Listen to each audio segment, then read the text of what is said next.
interrupt our program to bring you this important message.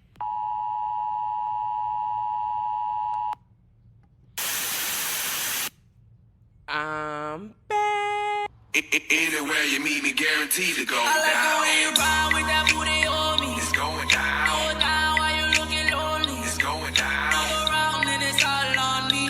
Anywhere you meet me, guaranteed to go down.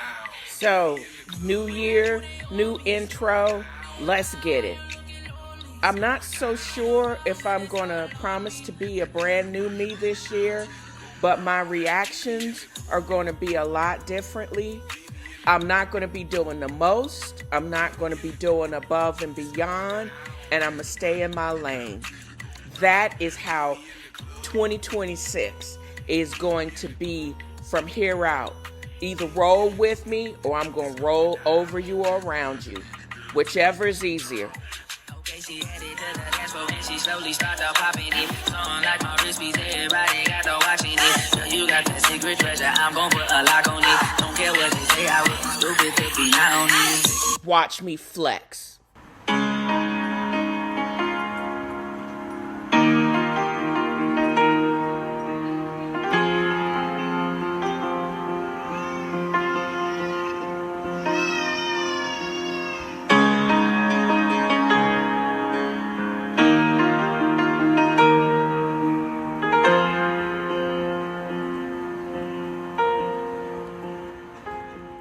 Still am on a healing journey of sorts because I'm trying, in addition to maintaining my or decreasing my weight, because I should not be the weight that I am. I'm big back, but I'm beyond big back at this time. But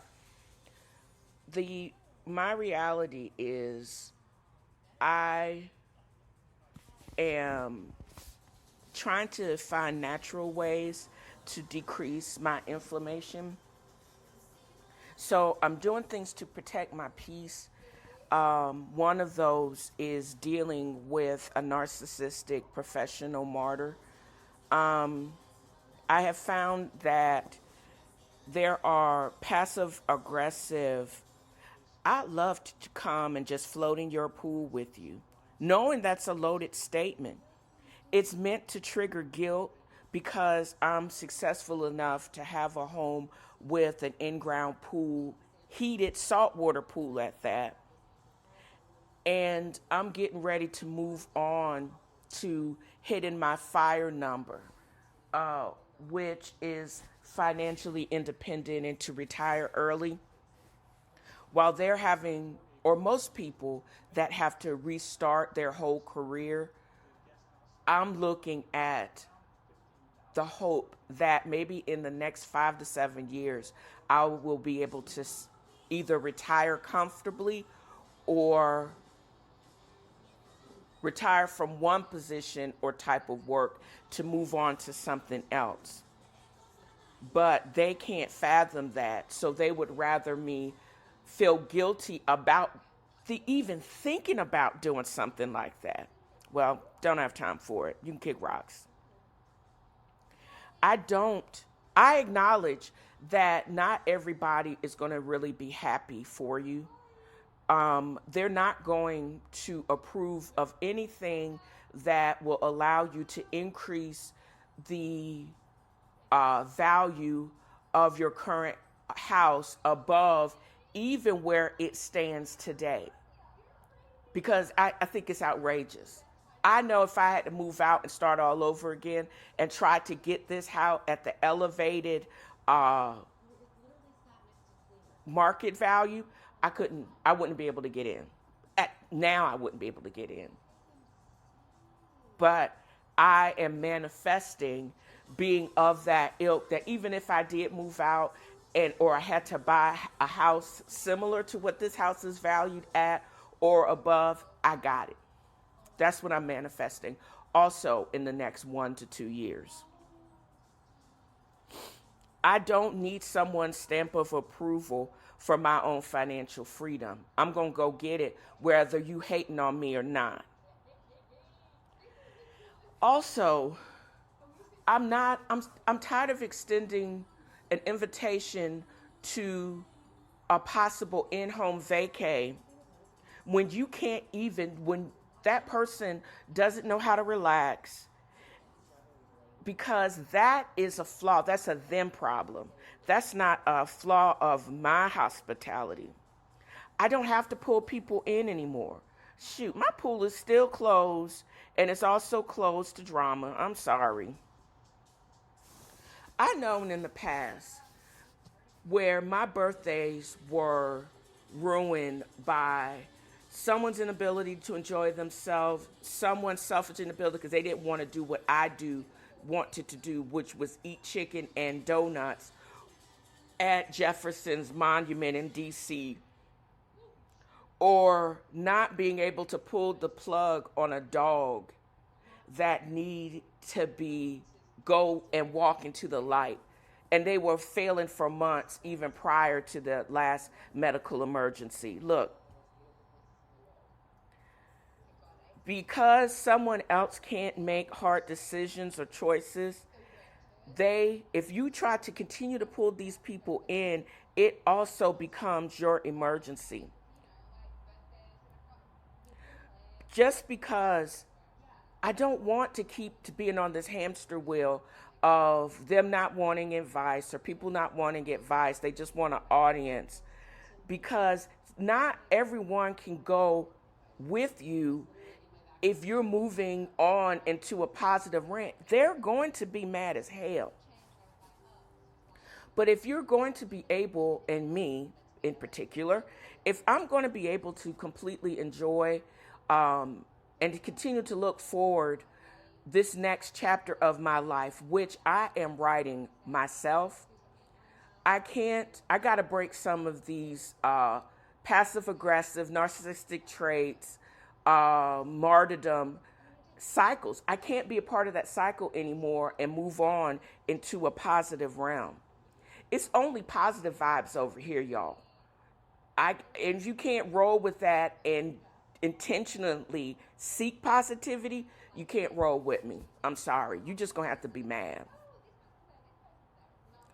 Also, and I say all of this to say is because, and even my podcast is late because I seriously didn't have the strength to podcast or to publish a podcast. Why?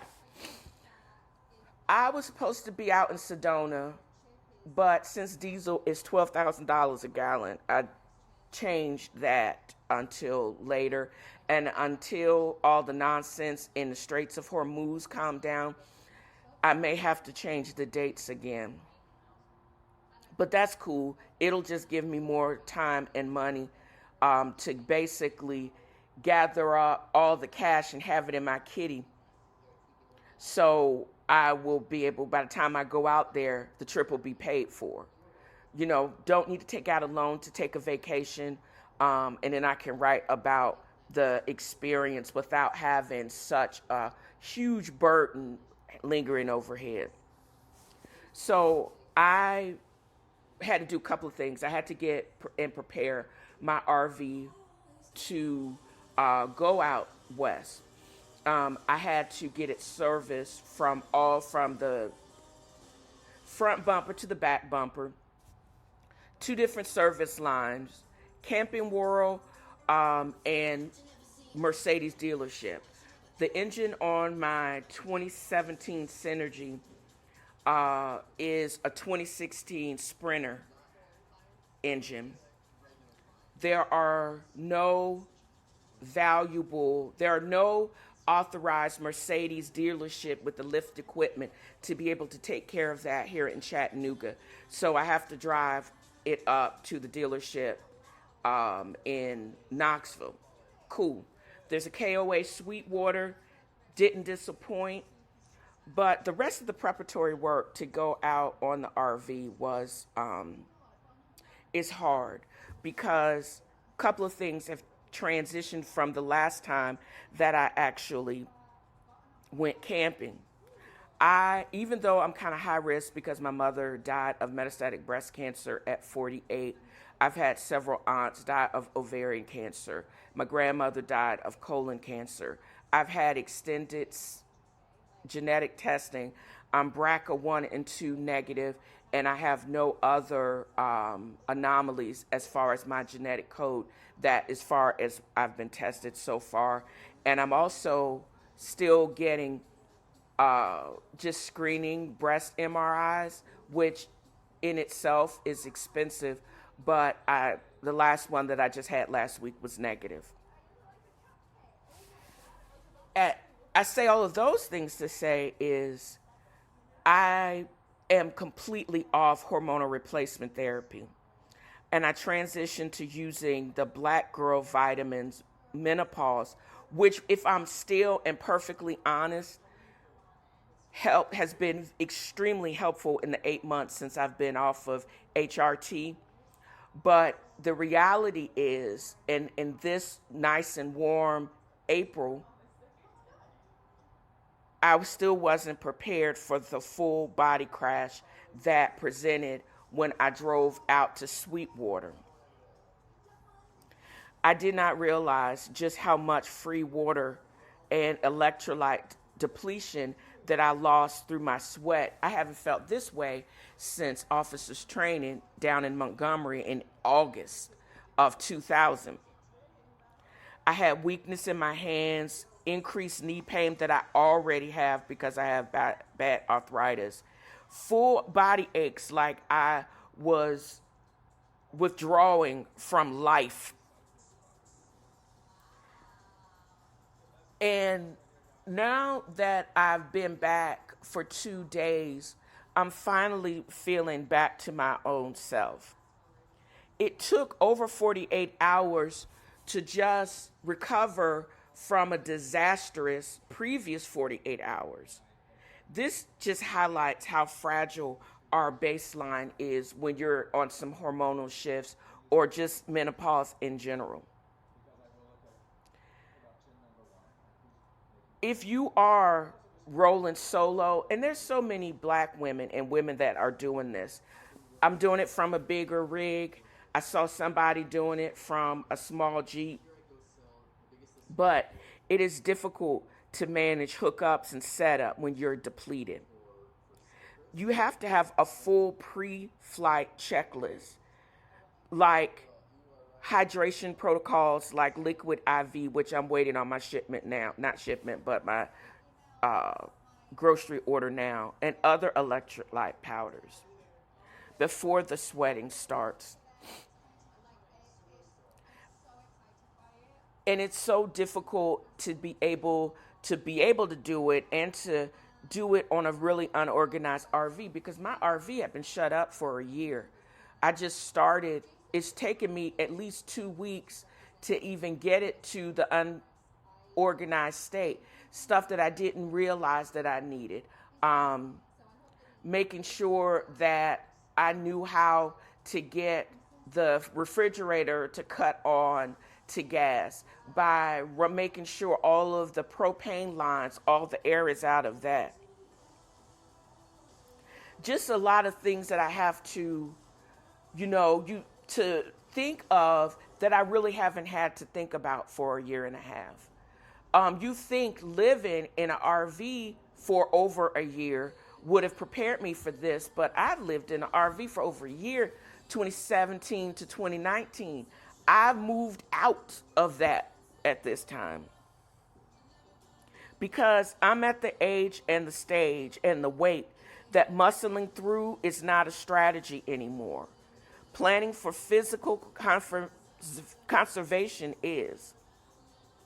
I can't heal systemic inflammation if I'm being triggered by martyrs and I'm physically depleted. My goal is, this is just my personal goals. I'm pretty much still working to resurfacing my pool deck, increasing the safety of said pool deck, moving into an early retirement, and a body that is properly fueled for the road, truly the road ahead.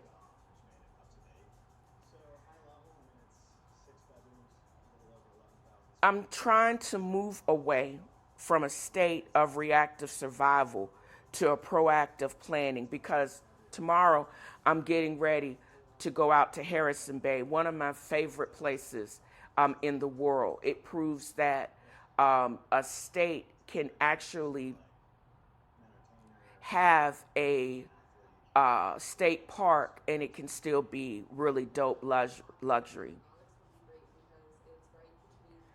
I'm really focusing on rehydrating without alcohol because that basically takes it away. I'm going to be doing my hookups in stages. There's no shame in me having a chair next to it. If it takes me longer if I have to take a rest between hooking up the water and because we don't have sewer out at this site, but also taking my time when I have to dump right before I leave. Also, priority plugging in, doing all those things and arranging my RV so I get access to my Dallas Cowboys chair and I can sit in peace and make sure my pliers are in my hand just in case I need extra oomph to turn the connections. That's what I actually have to do. And I'm also going to be thinking about bringing some type of cooling tower or a spray bottle. Just when I'm flashing, I can give myself a flash of water, but also getting Angela from Real Housewives of Atlanta's, her Fangelas, that may also be an option too. She has the one that was blinged out. I'm actually looking for that. I'm going to be able to appreciate with just these changes, Harrison Bay, which is beautiful and peaceful. I'm reminding myself that I have no room for drama. My signal is off and I don't have a backup. I'm literally out of range for things that are going to block me being able to enjoy the beauty and the peace of where I got to go and where I am going. I'm reclaiming my vacation mindset because I'm a gatekeeper of my own experience. If people can't reach you to digitally unload on you, that's going to just have to be the new thing because I ain't got time for your drama. I got my own drama that I'm keeping at a low so I can enjoy the time off that I actually have. I can now really truly be honest.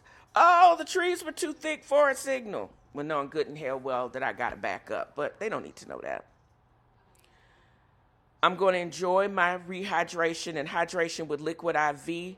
I'm going to take my hookup slow, and I'm going to enjoy the sound of the wind instead of a notification chime.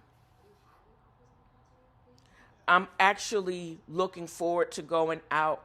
I'm always a little nervous about new experiences, but I'm going out with a newer mindset, which actually decreases the fear. But you have to have a certain amount of fear when you're taking things, because you actually are able to differentiate between and be able to prepare for and react to different situations. Knowing that all skin folks ain't kin folks, and that's a word, and also being your head on swivel and knowing when people are present themselves as being helpful when they're only casing the joint. My goal is just to read my books, play my video games, and prepare myself mentally and physically for the next chapters, which I'm writing because I think they're going to be exciting and financially liberating.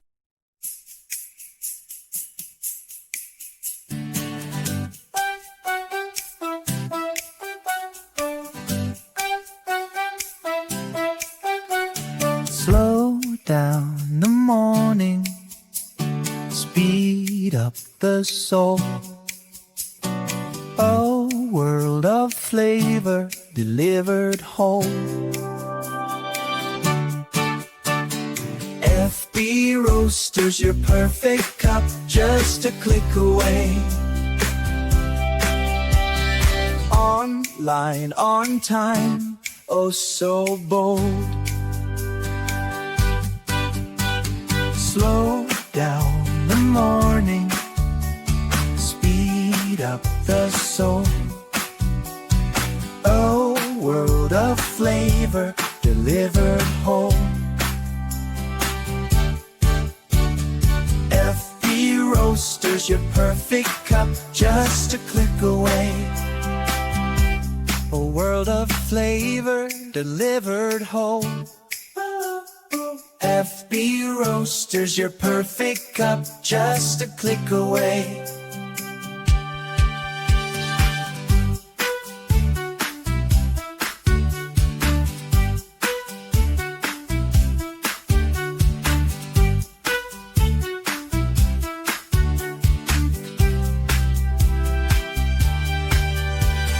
FB Roasters, your perfect cup, just a click away.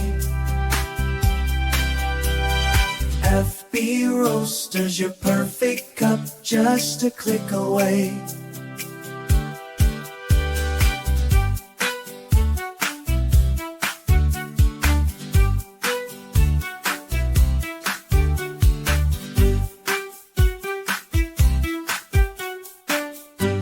There's something about the way the light hits the Adriatic Sea in early May. It isn't the harsh, white-hot sun of August that sends everyone scurrying for shade. It's a soft, golden glow that turns the limestone cliffs of the Dalmatian coast into something out of a dream. If you've been waiting for a sign to finally take that luxury leap, this is it. I've got some news that feels almost too good to share, but DAI Travel, we believe in making extraordinary accessible. Our friend Stan, actually it's Brian, has clued us in on a massive 50% inventory deal for a specific high-end sailing route. We're talking about the luxury catamaran journey from Split, Croatia to Kotor in the Montenegro. That is one of the itineraries that is departing May 8th, which is right like next week. This isn't just a vacation, it's another day, another bay lifestyle at a price that honestly would make your heart skip a beat. I'm talking about $13,000 per person drop down to $64.97.50. That is 50% off of a standard luxury inventory. And if you didn't think that was great, there's also, let's talk about the travel or transfer credits and other arrangements if you're already in Europe. I would actually lock all of this in because with the nonsense that's going on in Iran now, this is going to be a godsend because the inventory as far as jet fuel is becoming a little bit sketchy in some parts of Europe. So Split and Kotor, there's a journey of the senses. We're talking about foodie peaks down in Cabos Bay. We're talking about wine tasting at Grigi Vineyard. We're just talking about experiencing centuries-old luxury at a nice discounted price. Well, these spaces are not going to last long. I would suggest you get in on what is actually going on.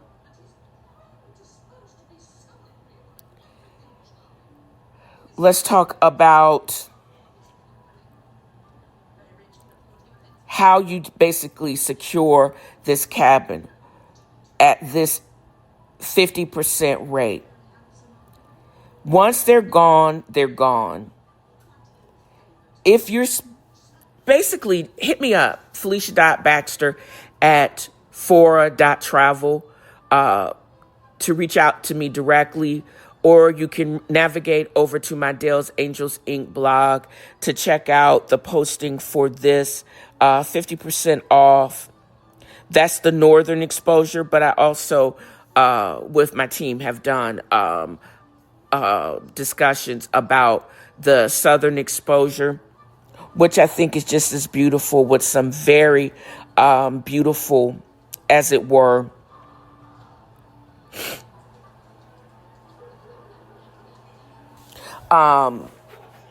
visuals to just basically demonstrate what actually is going on in the Adriatic in the upcoming weeks. And, granted, if I had the time off and I wasn't basically financing this next travel rich, driving rich chapter of my life, I would have actually booked it, and then y'all would have not actually been able to access this.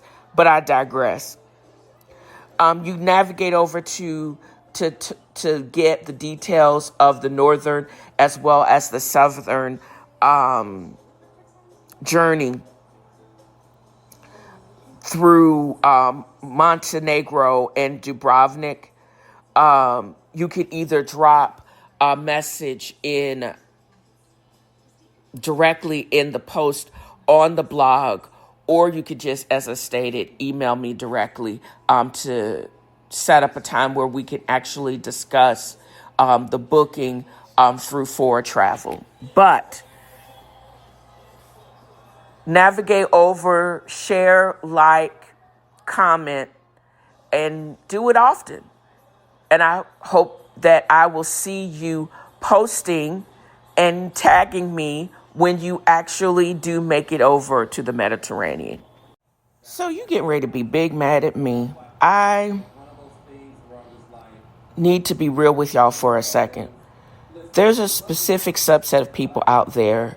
There are professional martyrs, lifelong haters, who actually thrive on finding something to be miserable about. You know the type. The ones that treat their own self-sacrifice like a competitive sport. They look at your personal growth as a personal insult. If you're waiting for these people's permission to level up, you're going to be waiting in a house that's falling down. They were going to find a reason to be salty regardless of what you did. So you might as well give them a high definition luxury tile reason to stay bothered. I'm officially exiting the era of playing small just to keep the peace with people who don't even have peace within themselves. I'm done apologizing for the upgrades, whether it's the way I'm moving, the way I'm building, or the literal stone and glass I'm putting into my own property. It's all designed to reflect the work I've put in. If they're going to be annoyed by the vision, they're about to be absolutely big mad at the execution. The thing about professional martyrs is they hate it when you stop suffering with them. When you enclose your porch or you finish the pool deck, you aren't just renovating your house, you're building a literal boundary. Bad energy outside, good energy only inside. You're creating a space that's too beautiful for their negativity to survive in. So they're just going to talk. They're going to need to let them roll their eyes until they get stuck. Let them be exhausted by my own success. While they're busy being mad at the end of these upgrades, I'll be sitting poolside in the quiet, enjoying the view they said I shouldn't have. And that I legitimately have the ability to do other things. And that's why people are then going to basically get mad at when you do upgrade. And then the invitations stop coming. I'm not going to offer an invitation to someone that has already told me I don't know how to enjoy. I'm getting ready to move into an episode of my life that I want to continue to control the narrative. I can't take negativity with me. Negativity increases my cortisol, it increases inflammation, and I'm tired of doing that. If the haters and the professional martyrs are concerned about everything that's going on that I'm not talking about, it's because I think it falls on waste. It falls on deaf ears. I don't like grunts of dismissiveness. I don't want the passive aggressive. It must be nice. I'm not offering invitations for people to voluntarily invade my peace. I'm literally building physical boundaries here. I'm building the kind of legacy or the kind of personal wealth that increases value to a property. If I'm going to have a staycation every single weekend, it's going to be to my taste. Keep it in line with the beauty of the property. I'm not going to continue to do something and throw away money hand over fist. That's not how I roll. If you can't understand that, then again, that's a you problem. That's not a me problem. I'm not going over a cliff with you like Thelma and Louise. That movie was just that, entertainment, and it was a movie. I am going to enjoy the life that I have because time is short. I'm going to do everything that I can to secure my comfort in the now without making issues for the hereafter. I will do what I can do to have a positive hereafter.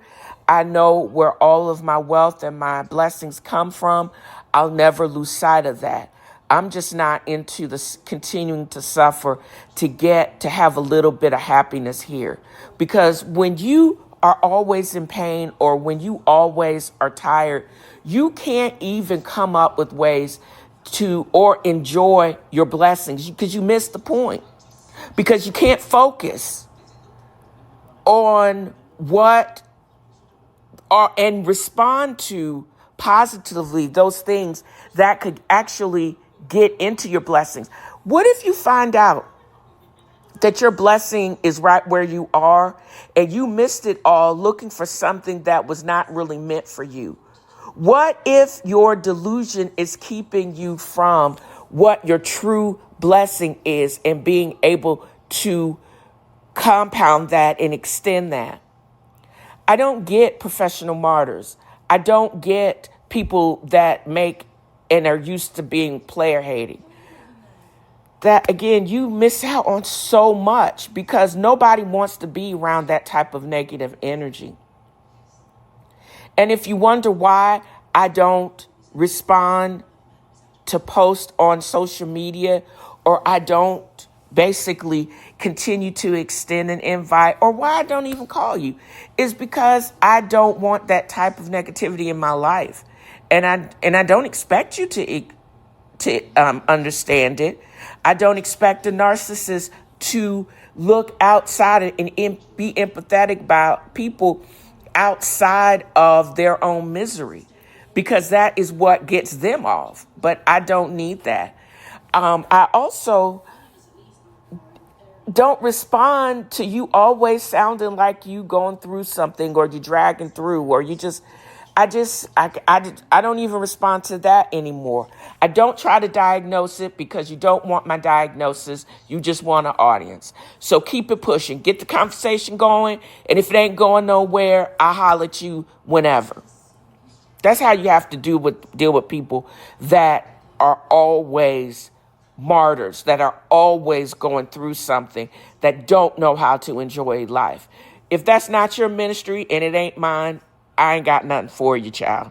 And it may seem rude to you because it only seems rude to you when people are set up boundaries to protect themselves from your negativity. Maybe then you should really change. Maybe then you should get some professional help and do the work, because whatever you're listening to in that janky church is really not changing the issues and the negativity that prevents people from actually having a closer walk with the Lord. Because if you are that representative, ain't nobody going there. You can stay in your own arrogance of professional martyrdom, but isn't that what it's all about? Bringing other people to Christ and you live in that example. But if they always see you on the struggle bus, what is the point? That's like a blasphemy or a bastardization of what it truly means to walk in the light in Christianity. It has to be better than your martyrdom. It has to be better than your era of depression. And you wonder why people don't recognize and don't respect you for what you are purporting that you think in your mind that you are.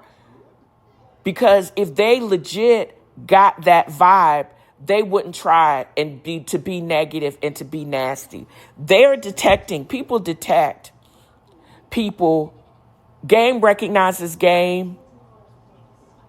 And they're recognizing that you think you are all that, but you really aren't, because you really aren't all that. And I get it. But if you really are recognized, they're going to see a light. But if all they depict is depression and rot and fatigue, it comes off just like the smell of the rot of power. It gives off a smell. The desperation and depression also has an odor. And you think about that. The time you can take many, many showers, but depression, self-doubt, and just a heaviness also has a cloud that nobody wants to be around. Do the work. That's all I can tell you to do.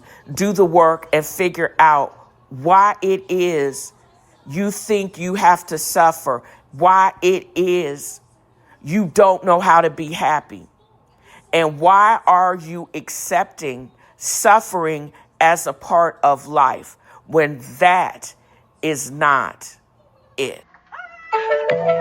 Butterfly in the sky, I can go twice as high. So take a look, it's in a book, a reading rainbow. I can go anywhere. Where's to know and where's to grow, a temporal rainbow. I can be anything. So take a look, it's in a book, a tenfold rainbow. A tenfold rainbow. A tenfold rainbow. OMG, I'm finally at the end of Federation. And it's not like it's a bad read. It's just a long and detailed read. I finally got to the final acts. And hopefully I will give it justice by discussing some of the final themes in a coherent way that makes it a great read. And a couple of things. Evidently right around the time that this book dropped, a few years prior to that, Generations, also the movie had dropped. What I find enriching and just kind of cool was that the singularity, all of those things took on a newer, and also I just realized Generations had James T. Kirk and Picard actually in those movies at different instances, but both of them also were present and confirmed in this series. It was like they were all on the same trajectory, and that trajectory was saving the Federation. But the Andrick Thorson, and I forgot because I did see him in Ojai, the character that was going to use the weapon to get back into the singularity, that was his one obsession, and he didn't care. He was going to destroy worlds just to get the singularity into the trajectory so he could get back to it. It was wild, but I digress. This one with his Ahab obsession to kill Zephyr Cochrane was Andrick Thorson. He was the leader of the Optimum movement, and his obsession with the white whale, Zephyr Cochrane, transforms from just a political pursuit to a multi-century vendetta fueled by pure hatred. There was a massacre at the Ad Astra laboratory where the murder of Cochrane's inner circle, just pure vengeance. Then his wife, then his students. It was just a tactical move attempted to strip Cochrane of his humanity and any reason to keep living. But Cochrane first flees Earth, and then he ends up on in the Gamma Canaris, where he encounters the companion, the energy that sustains life and restores his youth, and he goes on and has the happiness. Thorson, on the other hand, was sustained by the Gregarar, and they trade his humanity to keep him going like a defective Borg, just so he could hunt down Zephyr Cochrane for a bomb that doesn't exist. Thorson's survival over hundreds of years is just fueled by the same philosophy that sparks World War III, the belief in human purity and the rejection of alien or other, but he uses the alien and other to prolong his life to get back to his obsession. The encounter with Kirk in the 23rd century is Thorson, calling himself Colonel, attempts to intercept Cochrane at the moment the Enterprise discovers him. He views Cochrane as a traitor to the human race for bonding with the companion. Kirk must defend the miracle of Cochrane's new life against Thorson's ancient rigid malice. But when you just are pure hate, just like being a narcissist or a professional martyr, you're just going to lean into that hate. By the 24th century, Thorson has survived through various life extension technology, becoming a literal ghost of the past. Then it just doesn't take him. He doesn't just want to destroy Cochrane. He wants to destroy the Federation because the cooperation of the Federation is a direct counterpoint to his his optimist view, because he thinks that the Federation can't exist because he says it can't exist. He has to destroy it. Humans of the nth of evil will destroy what they don't understand, even though it's the best for everyone. The nature of hate, this is where Reeve Stavins, the authors of the book, illustrate by using Thorson's. And there's a chilling point. There are certain ideologies that must die, but the underlying psychology of hate is resilient. The optimum is dead, but the hatred lives on. Even though the Optimum government fell centuries prior in the book, Thorson still remains. He's a man who has outlived his cause, his country, and his species development, yet he clings to this bitterness because this is the only source of vitality. Yeah, I'm dealing with somebody, but not to this extent, but hopefully to their own. And if you set up boundaries, or force fields, you can block this type of lemon going over the edge mentality. This book serves as a warning that progress, like the warp drive or the Federation, doesn't automatically erase the human impulse towards tribalism and obsession. Thorson represents the eternal reactionary Someone so focused on perceived past grievance that they are willing to burn the entire future to satisfy a personal vendetta.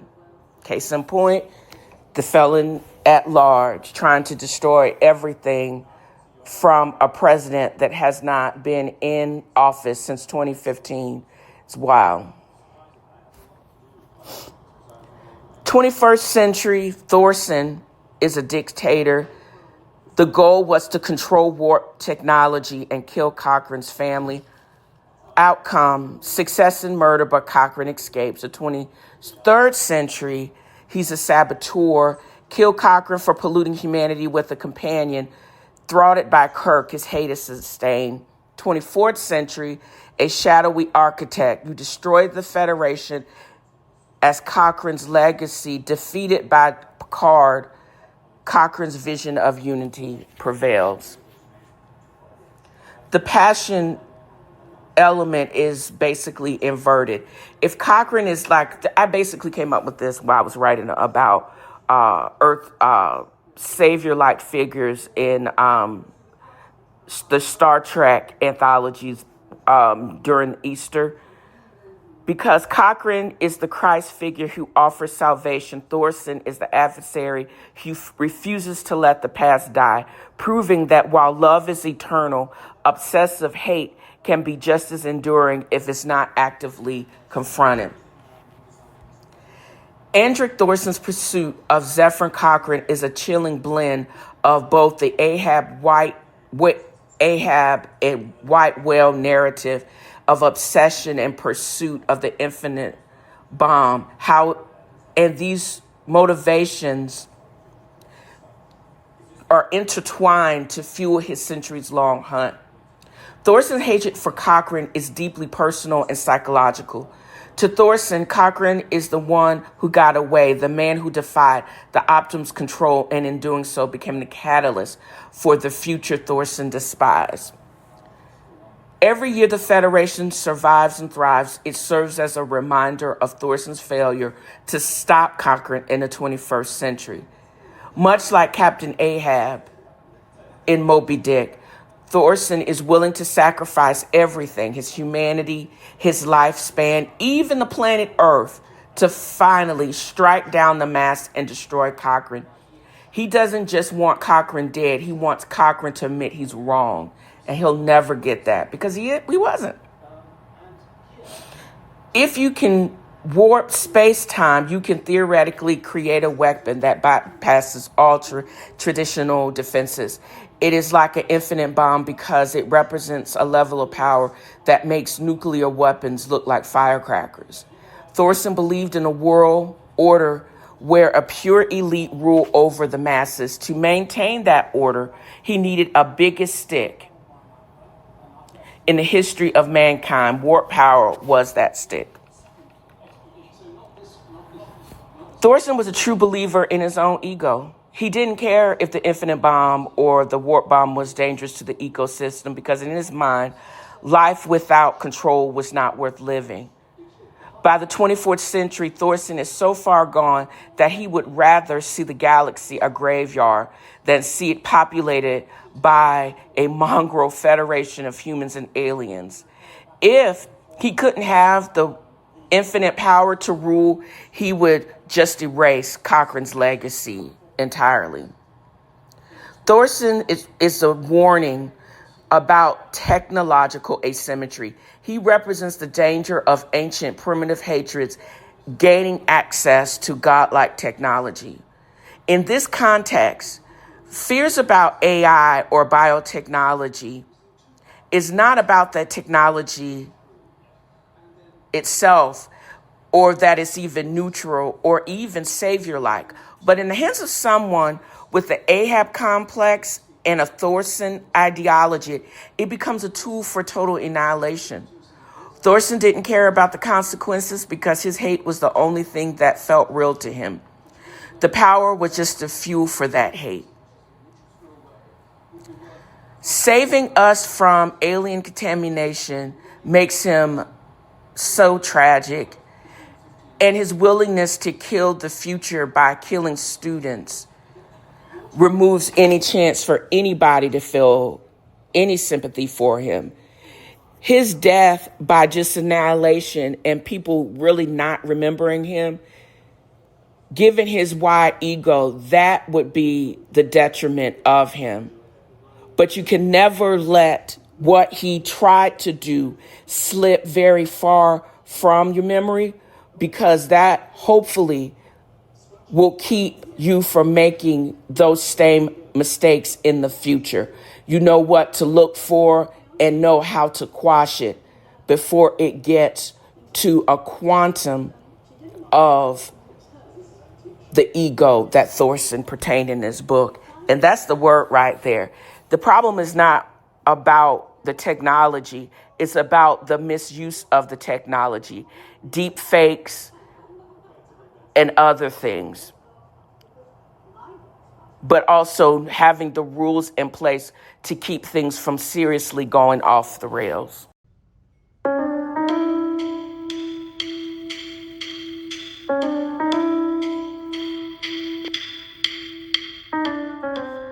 My apologies to Henry Mancini, but a riff on the Pink Panther theme is in alignment with a podcast segment dedicated to a fictional PI and all about true crime, or fictional crime in this case.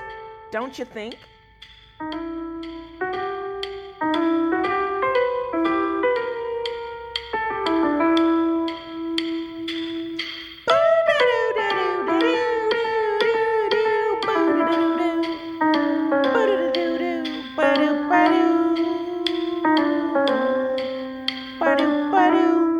People still are moving crazy on WhatsApp.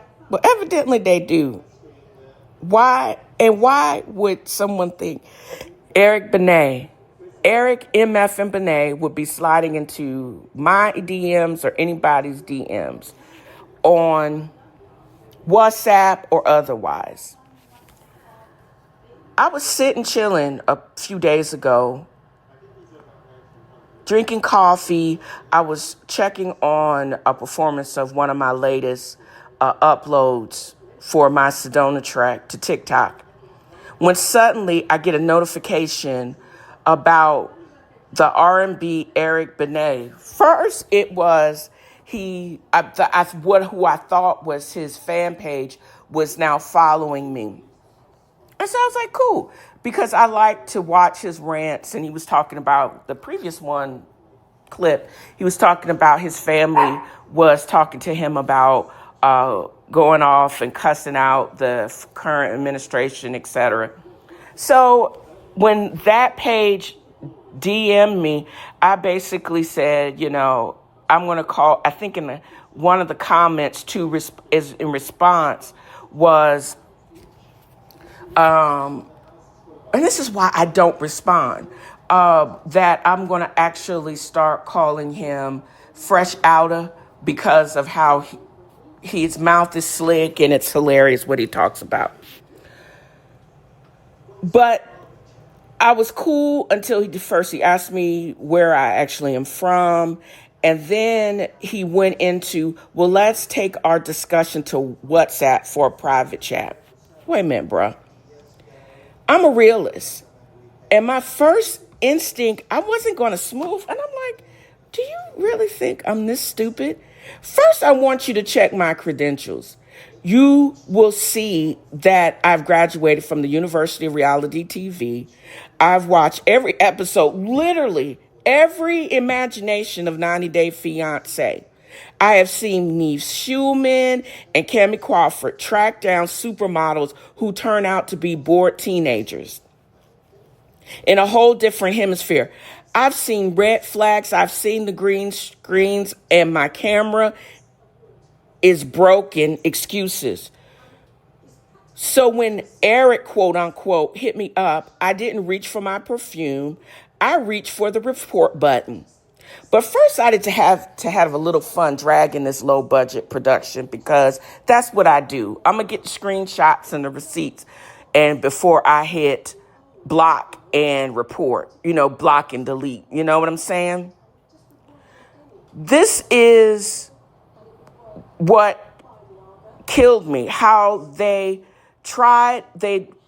basically created a similar image of Eric Benet, but they captured and downloaded videos when those videos were just in the hundreds.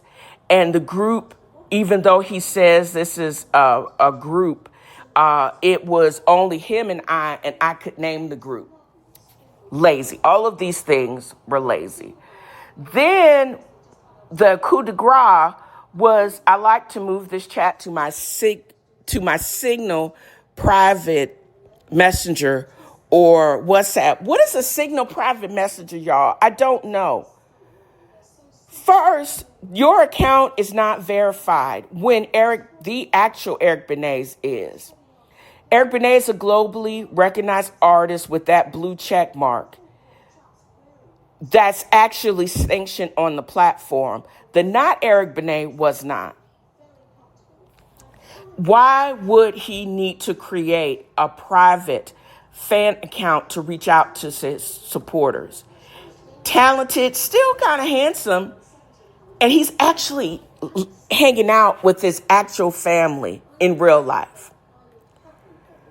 The TikTok impersonator is operating on a budget thinner than 1 ply toilet paper. The profile is a mismatch of stolen press photos and a bio that reads like it was put together from the scammer's handbook. They put so much effort into an illusion.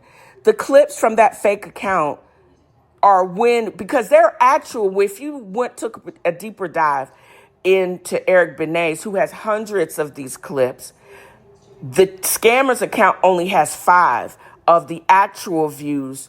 Now that I think of it, I wonder were those stills that they just took screenshots of, cropped, and then uploaded to the scammer's account. I just thought of that. Anyways, if you look up the celebrity profile and the engagement, it looks more like, and also I wonder if you can actually check out the newness of the account, because the real public figure, Eric Benet, has an established fan base that is in the millions, hundreds of thousands versus that's the hundreds. This scam was just sloppy. They steal the photos, copy the name, toss together a bargain bin bio, and they forget that the numbers tell the stories. Views matter, engagement matter. If the account is claiming major star power, but the clips are barely clearing 1,100 views, or the actual clips are not really even clips, I wonder if the clips are actually screen recordings or there's some type of screenshots that have been uploaded to the bogus account. You got me fucked up. That's all I got to say on that. You're just lazy. And you're an impersonator that thought nobody would notice. But I noticed. And I got the receipts to basically show.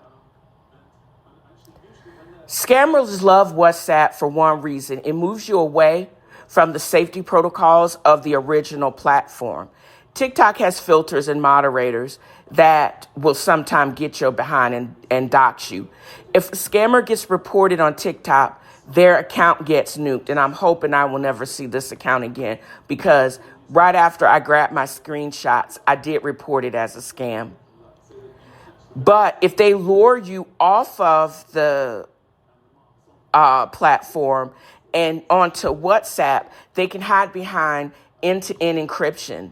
It's the digital equivalent of a secondary location. And if I've learned anything from my true crime podcast, is that you never let them take you to a secondary location. This fake Eric wasn't looking for a deep dive into the nuances of a day in a life.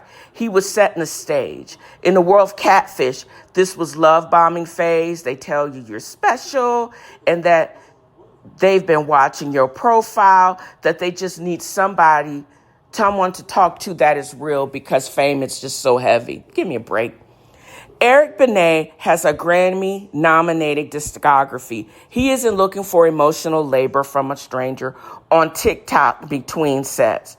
I am not the right skin tone or probably the size because I'm an unrepentant big back that I know I'm not his type. And it's cool.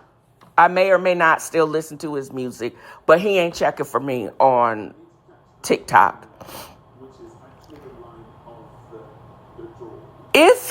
And this is my 90-day fiance logic, if I've learned anything from watching David spend thousands of dollars on Alana only to realize he was talking to a chat box in a windowless office, it's that desperation is the currency for these predators. They count on the fact that you want it to be true. They want you to believe that out of billions of people, a celebrity decided my TikTok comment about a latte was so profound that they needed my personal phone number. In the reality TV world, we call this the delusion. We see it with the Caesars and the Maria, and we've seen it with every person who thinks they're dating a general in the U.S. Army who just happens to need $5,000 in Bitcoin to get his luggage out of customs. Let's be clear. The real Eric Benet is not asking for cash. He's not asking for crypto. He's not asking you to invest in his new secret album produced by a confidential tech mogul. If the R&B singer is in my DMs talking about blockchain opportunities or emergency fan club fees, it's time to exit the chat. I talk about authenticity all the time. It's one of the core values of Dale's Angels, Inc. Whether I'm talking about FB Roasters' blend of unique coffees or the itineraries we curate through DEI travel services, we believe in the real thing. These scammers thrive because the big data monopolies, the platform we spend hours on, often prioritize engagement over human safety.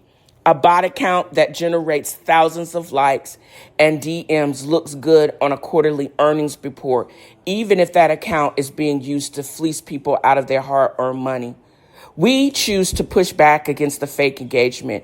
We rather have a small, dedicated community of real-life humans who know the difference between a real connection and a WhatsApp mirage.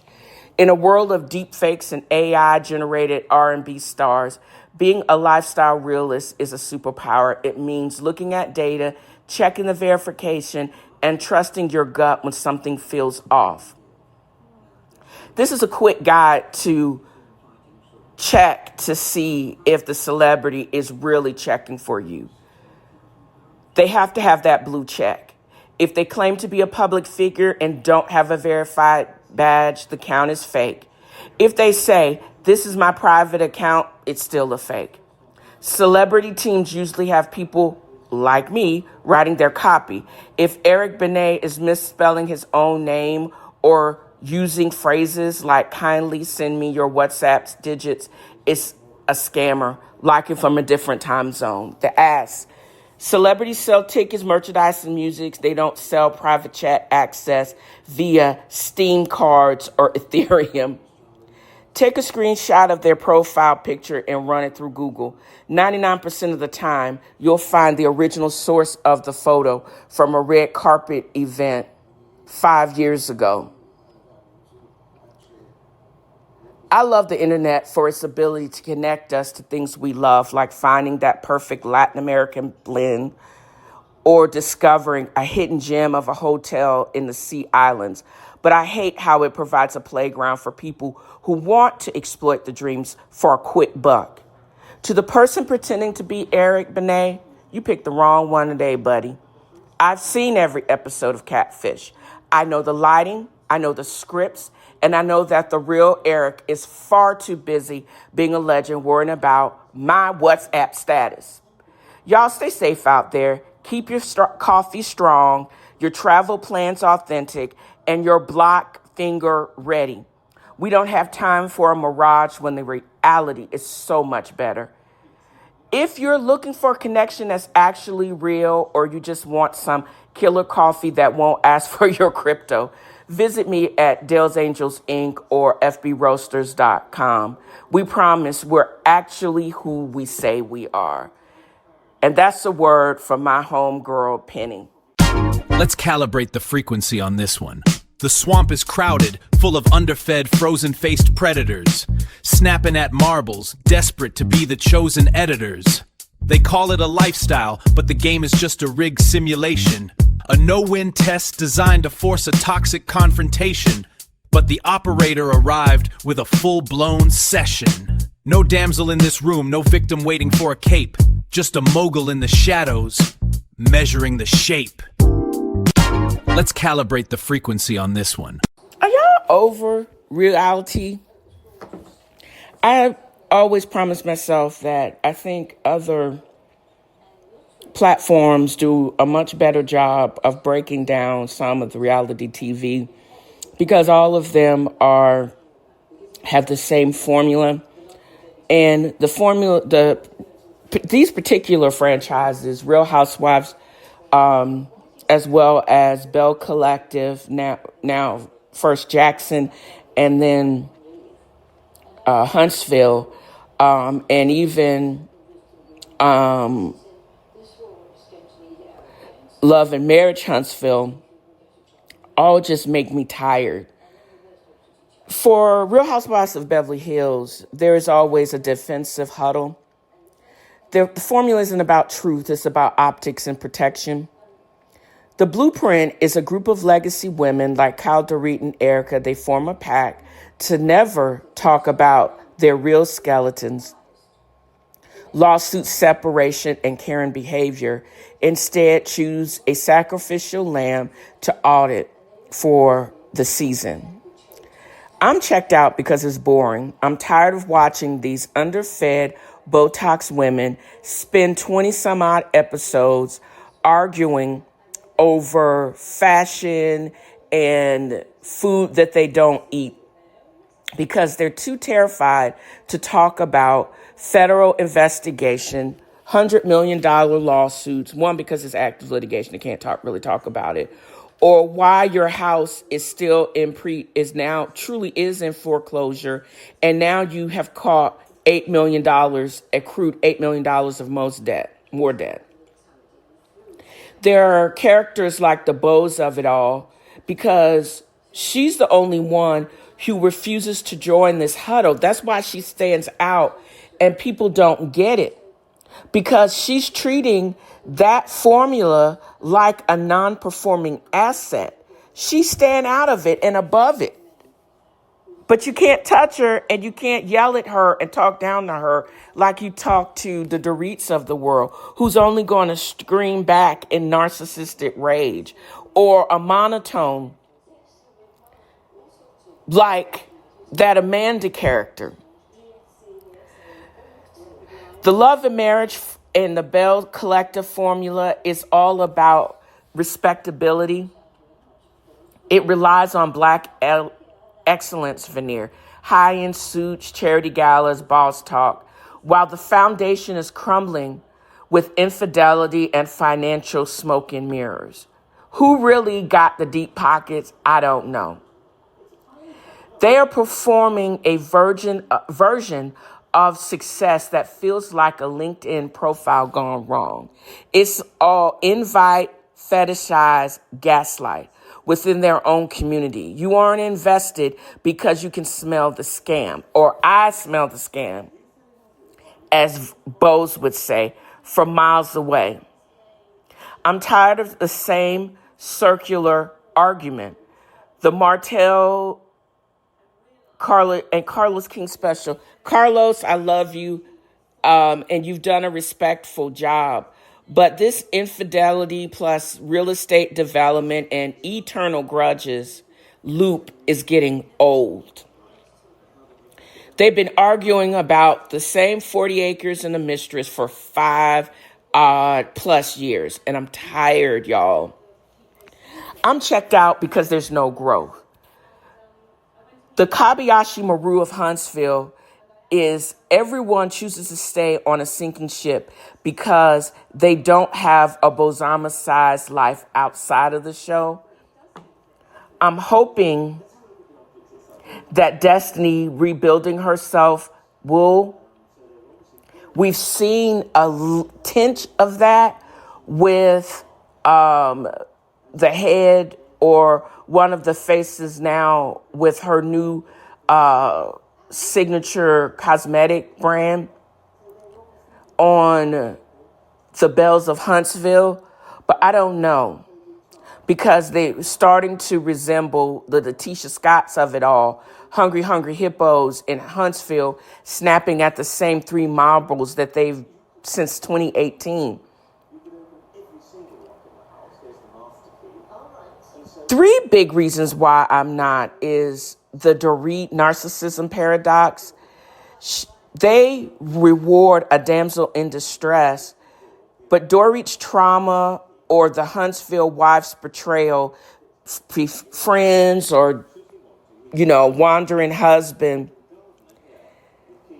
they get rewarded when they're victims rather than being the victor. So they have to see themselves and portray themselves as the consummate victim over and over again and screech it to the top of their lungs. But it doesn't stand up to an executive audit. If you're not going to take accountability for your choice, that's below my pay grade, and I'm not going to be able to continue to watch that.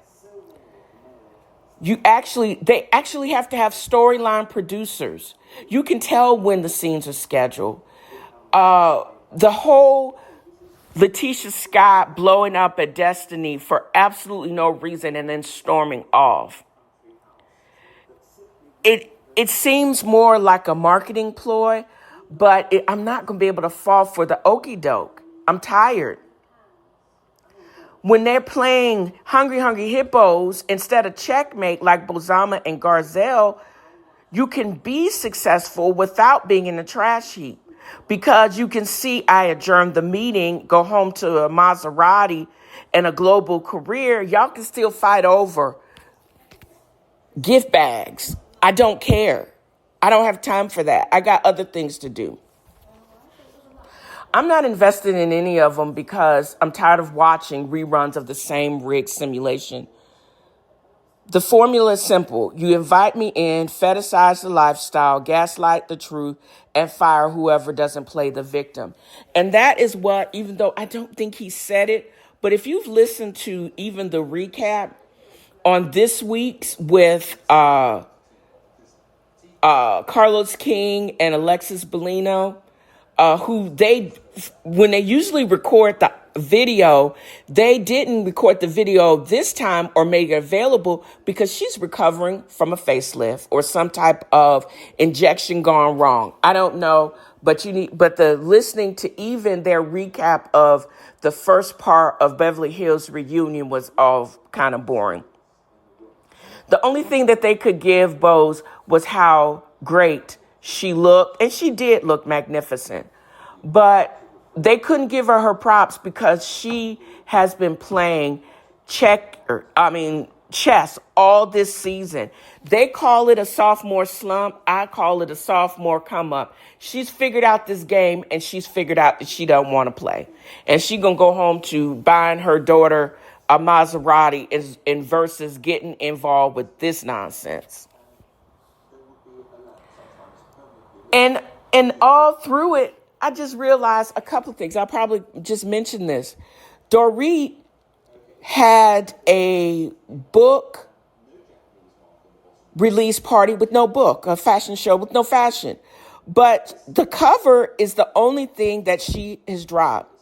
And she had a cover release party where the cover looks good, but I'm sure the inner parts are going to be trash. That's why I'm going to use my Audible credits to actually listen to it, because I know whatever she's saying is going to be fiction. And just a little bit that I have seen of Erica Jane, even though she's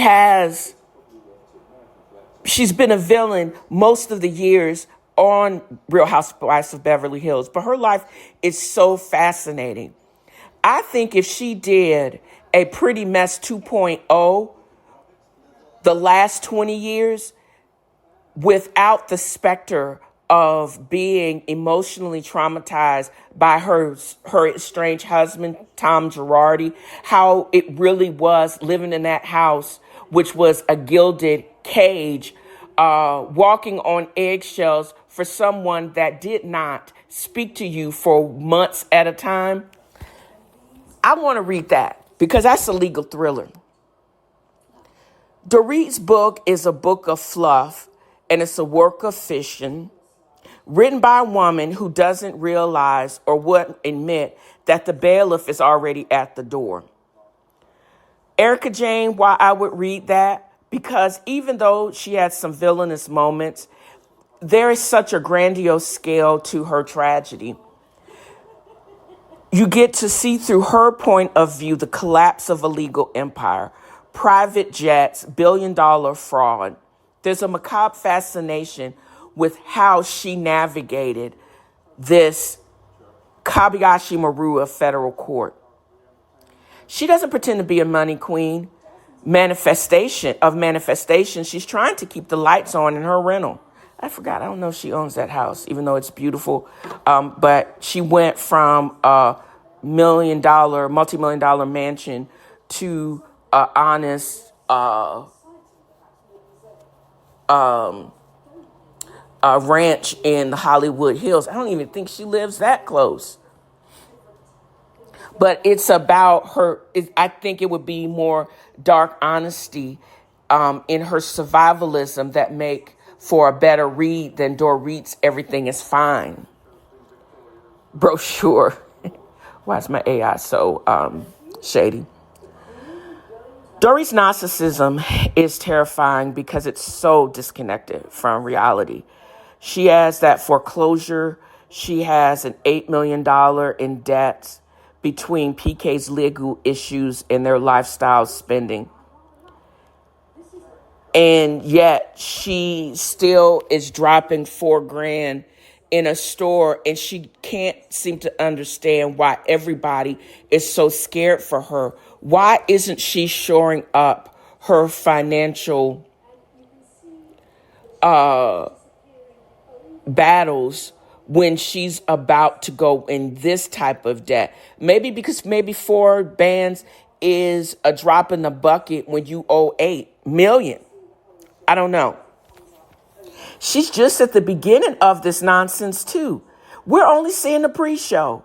We got a $800,000 for pre-foreclosure is that first domino. And she's so self-absorbed, she believes her social currency, being a housewife, will protect her from the financial liabilities. She thinks if she can stay in the damsel in distress, a fan, a producer, a Captain Save-A-Ho in the form of an 18th century Darcy is going to come swooping in to pay her bill.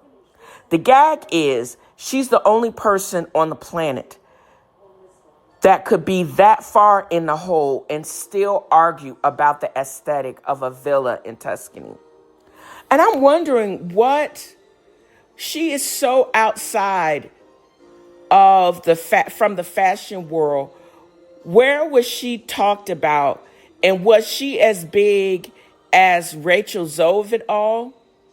Or she basically did try and drop the ball?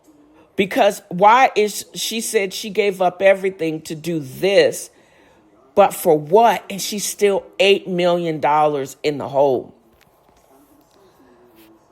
But Bose is sharing her IVF journey and buying her daughter a Maserati with old tech money that's not even dependent upon the little check she's getting from Real Housewives of Beverly Hills. Hers story is real, it feels grounded, and it's earned. Dorit is sharing a trauma journey while her house is literally being taken by the bank. Bose is the executive summary of success, while the other is a bankruptcy filing disguised as a fashion magazine or a book from a fashionista. If I'm going to read a book about a downfall, give me the Girardi Files. At least Erica Jane knows she's in a fight for her life. But Dorit, that book would be just pure fiction, and I don't care. And I'm glad I would only have to pay pennies just to listen to it instead of the chore of trying to read that nonsense. I don't want to hear about etiquette and style from somebody that is being foreclosed on and $8 million large in debt. That's a level of narcissism that has officially reached the point of no return. She isn't just too much. She's financially insolvent, but ego-saturated. While Bose is auditing the room, Dorit is auditing her own reflection, oblivious to the fact that the bank already owns the mirror. She wants an audience, but all she's going to get is a performance review by a debt collector. Checkmate, bitch. Adjourn.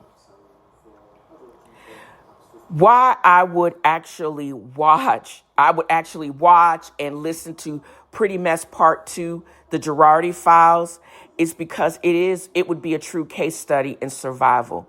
This would be the story of the Kobayashi Maru of the legal world, about frozen assets, about $200,000 earrings being snatched back by a trustee, and the Ice Queen melting under the heat of federal investigators.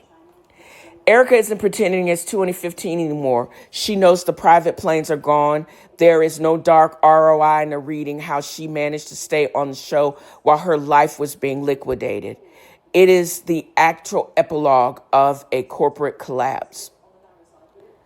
The Dorit novella would be 200 pages of Dorit, or I think it would be 200 pages of Dorit explaining why an $800,000 foreclosure was actually a strategic real estate pivot, and how the $8 million in debt is just creative accounting for her next line of bridal wear. Nah, girl, you crazy.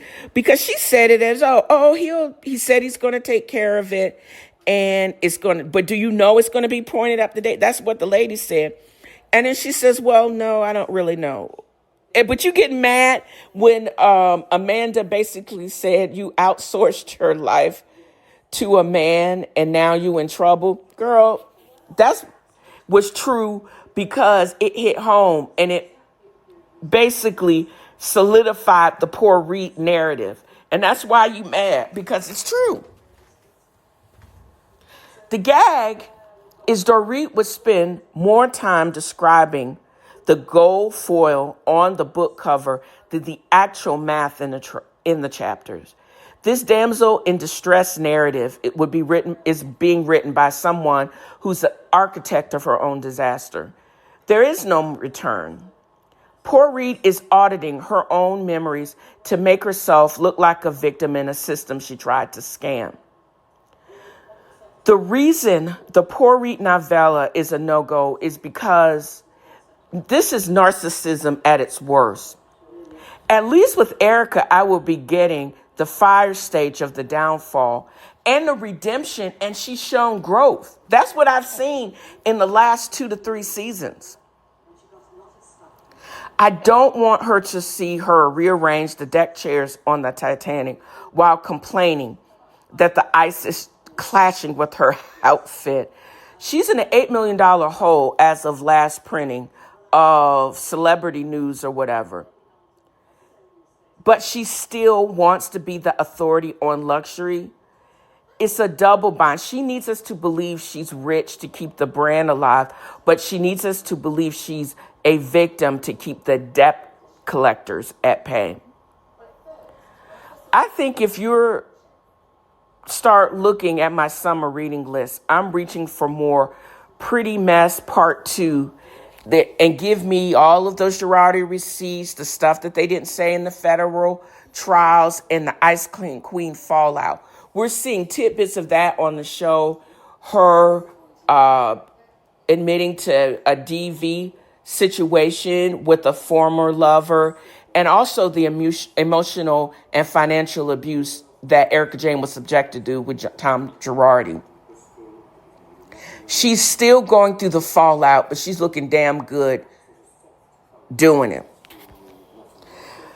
The Poirot novella, yeah, I'm going to need to see more than a delusional manifesto. I would even want to read if Bose is planning that second part of her drama as a global mogul. Because the Poirot of it all, nah, I'm good on that. Meeting adjourned. I will be reading something else.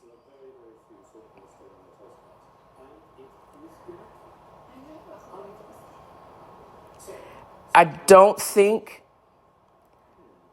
I would want to hear anything about her novella.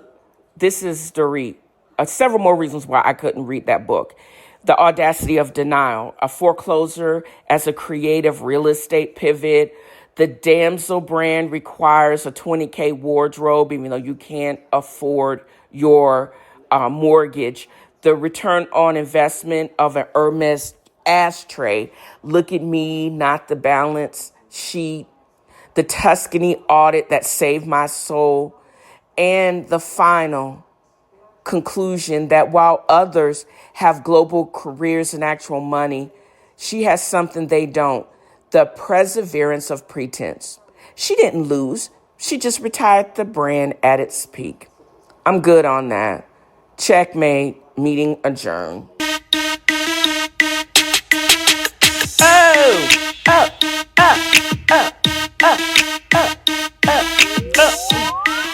You can take the girl out of the hood, but you can't take hood music out the girl. But I'm going to end this with a word, just as I started this podcast. Do or do not do. There is no try. And that's a word from Yoda. I hope I have conveyed just how much fun I have had in creating this podcast. I've got my mojo back. Just set your intention or reset your intention. It could be daily if necessary. Mine is peace. No mental dumping over here. If I'm acting like I'm not listening, I'm probably not. I'm not your therapist. I'm not a therapist. Keep the crazy to yourself, child. You do you and leave me be. The sooner you figure that ish out, the happy you will be. So this is what I want to convey in this podcast. And that wraps another of FAFFO has a fro. Join me next time as I throw shade and point out the shade and simply have fun. Y'all have a great new year.